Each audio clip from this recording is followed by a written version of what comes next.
If you're thinking about buying a CX350 but are wondering, should I wait for a newer model? It's now several years old.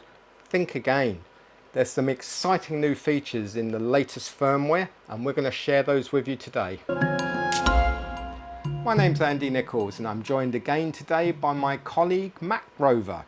He's about 11 miles away from us and we're sending him some images from the CX350 using some of the exciting new features just released in the latest firmware. Hi Matt. Hi Andy, good to be back again. We're going to talk about some exciting stuff. Before we get into the new firmware, Matt, I'd like to just talk about some of the other things that have really improved over the last year or so that have made things really good on the CX350. We've come across these brackets made by David out of the Panasonic CX350 user group on Facebook. He's had these 3D printed and he's put the designs for that available online so that anybody can download that and make their own, but he also sells a few as well. You've had some of these made up, haven't you, Matt? Yes, I have. They are one of the most welcome additions to this camera. Since it came out, really. Forever we've had those two little screws at the back of the camera for the accessory mounting and nothing to actually attach to them. David has kindly, as you say, released the 3D printing diagrams for these into the user group. I got these printed up by somebody on Etsy who I'd ordered some other 3D printed stuff from called Caredy Makes. And they're great. They fix on to the side with the supplied screws, and they just act as a cold shoe mount. And finally, you don't have to jimmy something together to get your mic pack on there. They are absolutely brilliant and well worth getting for anybody that has one of these cameras. Yeah, absolutely. I mean, I use these all the time for putting radio mics on the side of the camera, and it's just brilliant. I tend to fill up all the hot shoes, so that's been a really welcome development for those. Another thing that I get a lot of questions about has been LANC controllers and the servo lens. Now, certainly in some of the more recent firmware updates, the lens control has become much smoother, much nicer to use, and I started out using a Libec controller. That worked quite well. It was okay. But what's been another game changer for me is moving on to the VZ-Rock controller, because this unit allows me to control not just zoom, focus, start, stop, and iris all from this one controller. That's absolutely invaluable for me when we're putting these cameras on a jib arm, or if I'm using it with a teleprompter where the lens is kind of hidden inside the hood and inaccessible. So that's proved to be a really good one, and that's a little more expensive for that one, but at the other end of the scale you've come across a really low-cost version as well, haven't you? Yes, I have. So definitely the one of the last iterations of the firmware has massively improved the servo control, and yeah, you've tried out a couple ones. You've tried the Libec and the VariZoom. I went with this. I have no idea what the make is. It just says EL on the top of it. Cheap,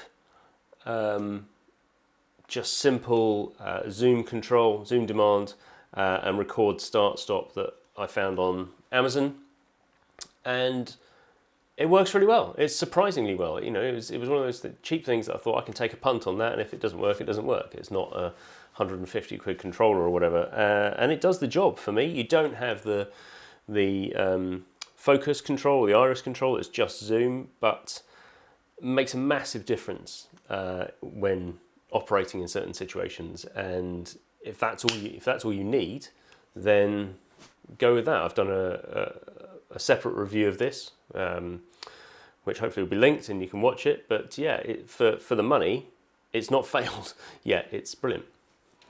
Yeah, great. Anyway, let's move on straight away now into looking at some of the features of the new firmware, because some of this stuff is an absolute game changer. In the past, we've given this camera a little bit of a hard time over things like autofocus. Let's start with the first new feature on the new firmware. Panasonic have included face detect autofocus, and I'm using it right now. I guess time will tell how good it works. We're only just starting to use it, but as I move around and do things throughout this video, you'll see how well it works, as will we. How are you finding it so far, Matt? It is a big thing nowadays. More and more people are relying on autofocus, especially with how successful some of the other brands have been with this. Panasonic has always gotten a bit of stick for its autofocus. So this is a very interesting thing to see, whether this can really keep up, especially with the servo lens, whether it can at least keep up with the Sonys. You definitely notice it, like at the minute I can see on my screen, it's the red box keeps popping up around my face. So it's definitely seeing me. As you say, time will tell how this goes. The big thing for me on this is whether we see any hunting, which can be evident on other systems from a number of people, whether that background starts just pulsing a little bit as it hunts around. If it doesn't, then it suddenly becomes a very handy tool to have in the box. Yeah, and you can also use the touch screen to touch on someone's face, and it will put the box around their face and then start to track them. It's massive. So you get a red box when it's auto tracking, and if you tap on someone's face you get a green box and it just follows that person. So really excited to see how that works out in the field when we're doing some run and gun stuff as much as anything. To set that up, it's pretty simple. There's a few little gotchas in that you have to switch the lens onto auto, because obviously you can't have it doing autofocus when it's in manual mode. Then we just need to switch face detect AF from within the camera menu, software mode, and hunt down for face detect. So from here you can select face detect autofocus or autofocus and auto exposure. And then you can set a user button to toggle it on and off as and when you need it. I think this could be massive. I think a lot of people are going to really like this feature. I think, yeah, there's been a lot of gripes about autofocus. A lot of say it's a thing now. It's expected, whereas it never used to be really expected from cameras, especially in this price point, or you know, in this kind of prosumer range. You know, the most you had was a push auto, but now it really is a thing that people are demanding. And you know, I've used it myself on other cameras in the past, and it has been incredibly valuable, even just for a setup. Just one person sat there, it just gives those little movements if it's accurate enough. I think we'll have to stress test it. We'll have to see how well it does with a walk and talk. I think that's really the biggie where you're going to start to push it. But as I say, even if it's just for standard locked off interview shots, it's a massive thing if it's accurate. A lot of the questions or a lot of the comments I've seen on some of the earlier videos from people have been saying, yeah, I'm not going to buy this if the autofocus sucks. I think this could be, I said it before, an absolute game changer. What else have we got, Matt? Okay, so in the firmware that's coming out at the end of May, there is a fair chunk of stuff. We've already discussed the face detect, which is a biggie. They're also adding low bitrate full HD proxy, AVC proxy G6, that can be recorded at the same time as the full resolution recording. This is only a P2 setting, but I think will be very useful for people who are in a P2 workflow. They are adding operation linked with their IoT cloud platform. I'll be honest, no idea what that involves, but it's certainly an interesting thing that warrants investigation. A lot more metadata is going to be added to the clips: camera person, location, time, date, all sorts of stuff. More metadata is always good when you start to bring stuff into an edit. You can transfer that from an SD card, the cloud, or the CX350 app, which we'll get onto in a minute. You'll be able to display a list of metadata on the camera's LCD. Shot marks can be added to the clips, and only marked clips can then be displayed or uploaded via FTP. The CX350 app is going to be improved, allowing for clip metadata, which can be sent from the app to the camcorder and recorded onto a recording clip. Supports connection port and number settings to prevent duplicate apps clashing, and the automatic camera search function supports multi-camera mode of up to 8 cameras, and their IP addresses can be displayed and set. Hopefully within that metadata, I mean, what I'd like to see on the CX350 is to be able to send the stream addresses, you know, the RTMP addresses and stuff across, because typing them on the touchscreen is not fun. The other, as far as I'm concerned, and I think as far as you're concerned, the other two big things that are coming to the camera at the end of May is the streaming updates. And firstly with 4K streaming, and Andy, I think you've looked at that already. Yes, I've done some testing with 4K streaming and that worked very well. My bandwidth here is a little bit limited, so I streamed out at 12 megabit per second, but this thing goes up to 75 megabit per second. I mean, amazing that you can put out such a high quality stream now direct from the camera over Ethernet or over the Wi-Fi connection. We've been testing beta versions of this. I don't know if any of this will change in the final version. If you're recording 4K, you can stream 4K. If you're recording HD, you can stream in HD, but you can't, unfortunately, certainly on our tests, which would be nice, record in 4K and stream out in HD. That would be such a nice feature. That doesn't seem to be possible on what I've tested on it. But amazing. I mean, I can definitely see occasions where sending 4K from this camera would be useful. But that leads on to what I think is probably one of the even bigger game changers, using much the same technology. Now, just for reference, today I'm working here setting up a whole bunch of PPU racks for a big job that we've got coming up, where we're going to be using multiple CX350s going into those. But one of the areas I see this being really useful is for remote production, whereby I could take this camera using the Wi-Fi hotspot, using a Wi-Fi connection, a mobile phone hotspot, or some other remote internet connectivity, and just take this camera out into the field somewhere and film interviews, film pieces to camera and that sort of thing, sending that straight back into a production system using SRT, which is now included in this new firmware. We've been talking to Panasonic about this over about the last 6 months or so, telling them how that would be a really exciting feature to include, and they've done it. It's here. So what we're doing today from my location here is I'm sending from this camera over Ethernet in SRT to Matt's office over 11 miles away, straight into his production system. Tell us about that, Matt. SRT's big. SRT, just as a very kind of simplistic overview, is a way of streaming high quality video and audio from one device to another device, one location to another location, but without the breakup, in theory, without the breakup that you can get with streaming, with RTMP, with WebRTC, things like that, because of the way it works with latency rather than adaptive bit rates.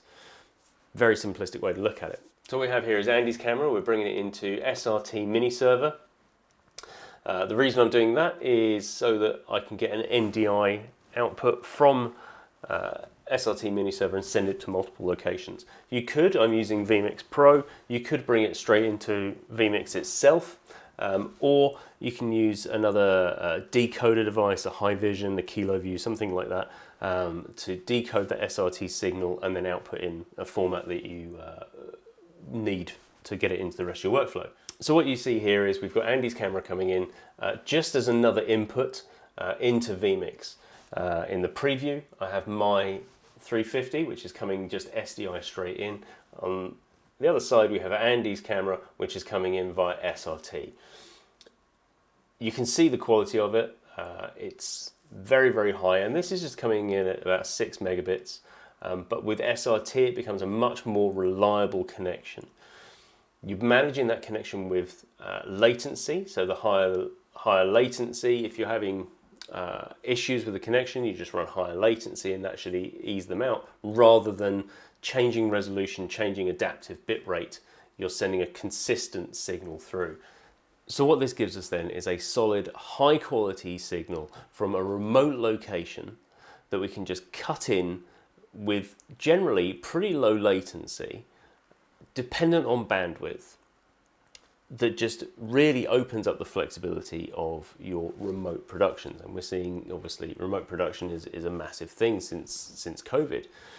Where I see this being huge is where we start to, as we're starting to open up, rather than, you know, people coming in over webcams, if they still don't want to travel, if they still are a bit restricted or are just uncomfortable with coming to a single location, or as we see events change to incorporate remote contributors more, with having features like this built into the camera, instead of sending a whole bunch of kit and several crew to a location, you could essentially one-man band it. You can send one guy with a 350 that's going to be able to set up, give a high quality send straight back out of an Ethernet or a Wi-Fi to your remote location, and rather than having somebody sitting there with a laptop webcam, you've all of a sudden got them coming in a much higher quality image, massively upping your production value.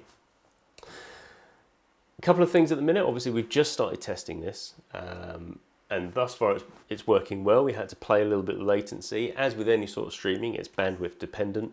We're currently running a 1080p 25 link at about 250 milliseconds latency, 6 megabits, and that is, since we've put those settings in just between our two locations, that's working really well. We tried 4K, we haven't had success with that yet. Now, that we need to do more testing. You can send 4K over the SRT according to the camera settings, but we were getting a lot of issues with that. That could just be a bandwidth thing. It could be that we need to do a bit more playing to find the optimum settings to get that to work. The 4K RTMP worked really well, as Andy's demonstrated. So if we can get it over SRT, sorry, massive.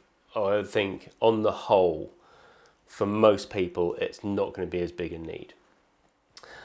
Things I'd like to see,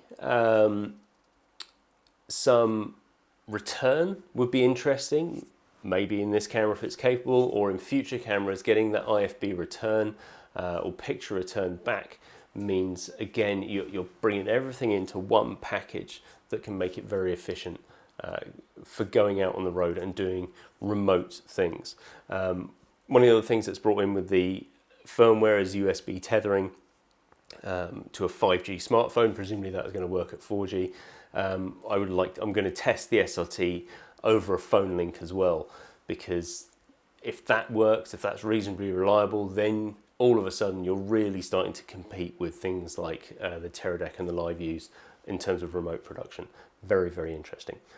Andy, what are your thoughts? Yeah, my mind explodes with all the possibilities of thinking where this could go and what we can do with that on just some of the productions that we've done previously, and being able to send a camera out somewhere. But as you say, just being able to send out minimal equipment. I've got a scenario in my head of shooting 4K with a single camera of a stage and sending that back as an SRT feed into vMix and using region of interest to be able to do a live production cut of that just by taking in the SRT feed. So there's so many possibilities, there's so many things people can come up with. I think it's going to be a real biggie for us. I'm looking forward to having a play with the new CX350 app as well and see what that does, and maybe using the metadata and things. We've used CX350. We've had cameras set up on a remote pan tilt head and use the CX350 app just to control the camera in terms of zoom and iris, etc., with some success, and it's got some possibilities with that one, I think, as well. So some very, very good features. As I say, if you were thinking this camera's getting a bit long in the tooth, definitely it's I think it's still got a long way to go, and I've just bought several more of these into our fleet because of that. So just to summarize again, 4K streaming straight from camera, SRT, that's going to be massive for us. Face detect autofocus, gonna test that to bits because I'm really excited by that one as well. I mean, I rarely use autofocus, but I think it opens up a whole range of possibilities for some kind of run and gun shooting that can prove difficult if you are trying to do everything manually. The new metadata and proxy files and all manner of little things with the various cloud workflows that, yeah, I haven't done a lot on that side as well. I'll be interested to look at some of that stuff. So I think when you consider that we've had these now for over 2 years, there was a time when after 2 years there'd be a new model on the shelf. But I mean, it just shows Panasonic's commitment to that. But it's also taken what has proven to be a really good product, a really good camera, and just made it a whole lot better. So I'm still really pleased with it. Still one or two things I'd still like to see. I still wish it did MP4. I still wish if I use the look at last clip button, it would play the last clip when I'm recording simul record, because I record everything to 2 cards. But apart from those niggly little things, still probably one of my all-time favourite cameras this is turning out to be. Any last thoughts, Matt? Yeah, much like you, it's, you know, we're a couple of years in. It's been evident that Panasonic have, the team behind this camera have continued to invest and continued to develop it. This firmware, some of the previous firmware updates we've had have really added hugely valuable features to this camera. As users, we're grateful for that, massively grateful. It makes it more of a worthwhile investment, and I think, as you say, this is still a relevant camera. Anybody that is looking at a camera at this price point is definitely worthwhile investing. Things I'd like to see, as I mentioned on the SRT front, some sort of return feed would be nice. I think the CX350 update, very interested to see that in terms of getting metadata to and from the camera in an easier fashion than the touchscreen. And I think finally, one of my biggest bugbear with the camera is not being able to get at some of the menus when the camera is recording. I like to switch between audio inputs sometimes, and just being able to go into those menus and make adjustments to certain things whilst it's recording would be good. But you know, I'm still using the camera. It's still delivering great images, great quality. I'm very happy with it. And I'd also like to say thanks to the guys at Panasonic, thanks to Yusuke and the team for including us in some of the conversations around some of these updates. Yeah, echoed. Thanks again to Panasonic for getting us involved and letting us test out the beta firmware ahead of time. We'll keep testing, we'll keep using these, and we'll keep you informed. So don't forget to subscribe and keep an eye on what's going on the channel. But for now, from me, Andy Nichols, and from Matt, we'll catch you again soon.